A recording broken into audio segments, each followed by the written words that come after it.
What up YouTube, this your boy Download back with another industry top. First, let's talk about Kanye. I really didn't even want to talk about this shit, but it's gotten so damn big, we got to. See, Kanye has a sex tape out there, man, in which other people got their hands on. And reportedly, sex.com, of all places, offering $1 million for it. And once the source of the video sells it, then everyone's going to see this shit. It's real tough though, man, because I've been reading a whole bunch of descriptions of the sex tape in which in the very beginning of the video they have the chick who's about to have sex with Kanye explain that she wants to have sex with Kanye. Basically, he did this video to protect himself from alleged rape cases, in which that was somewhat smart. But you got to hold on to these fucking videos, man. This is a double-edged blade, man. Yes, it protects you from this chick claiming that you raped her or whatever.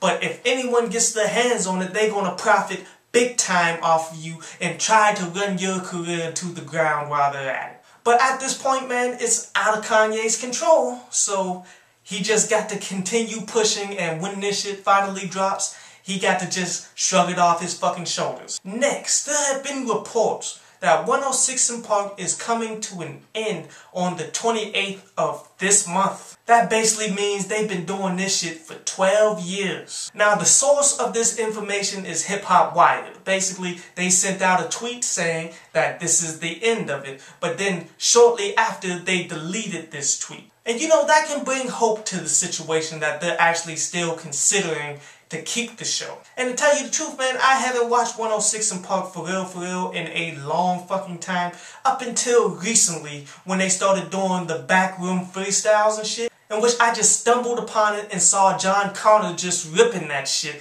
I'm like, this is what will bring me back to 106 & Park. If they concluded now, I can say it did run its damn course. I just wanted to see more of these freestyles. It would really be a sad thing to see, I mean, because they launched a whole lot of careers, man, with like Freestyle Fridays and shit. But keep in mind, man, everything that has a beginning has an end. And I'm hoping that they'll replace it with something else. Next, Alicia Keys, Jada Pinkett, and Pink are teaming up to do public service announcements on MTV U to raise awareness of human trafficking and prostitution. I sat down and watched one of the public service announcements that aired, and it was Alicia Keys reciting something that someone wrote, in which it was the first time I've ever heard Alicia Keys say pussy. And you know, I support this to a point. I mean, I'm sure we all can agree that human trafficking is fucking horrible. But I draw the line at prostitution, because there's plenty hoes out there willingly. My entire thing is, if you're going to educate people on human trafficking and pimping, you got to tell the full fucking story. Not all pimps are beating up on the women and putting them out there on the strip, man. Pimps are really the only real relationship that prostitutes and hoes actually do get.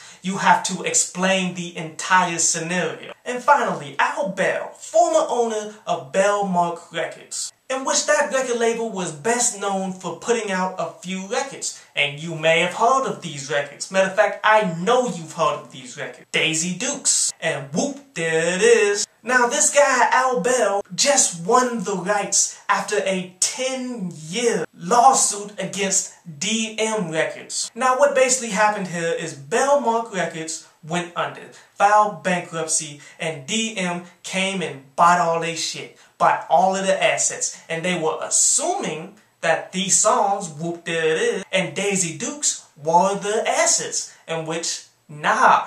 Al Bell was a smart motherfucker about this. See, Al Bell also owned a publishing company called Alvert Music, in which he made sure that shit never went bankrupt, in which all of the publishing that his record label did was owned by that. And because he won this lawsuit, he was awarded $2.5 million in damages. And the moral to this story is always keep your fucking publishing, because the second that you go bankrupt, these bigger labels is going to try to come and take your shit, because they know they can license your shit that was hits and make a ton of fucking money. But if you keep your publishing, you can continuously earn that money. But this was another industry top.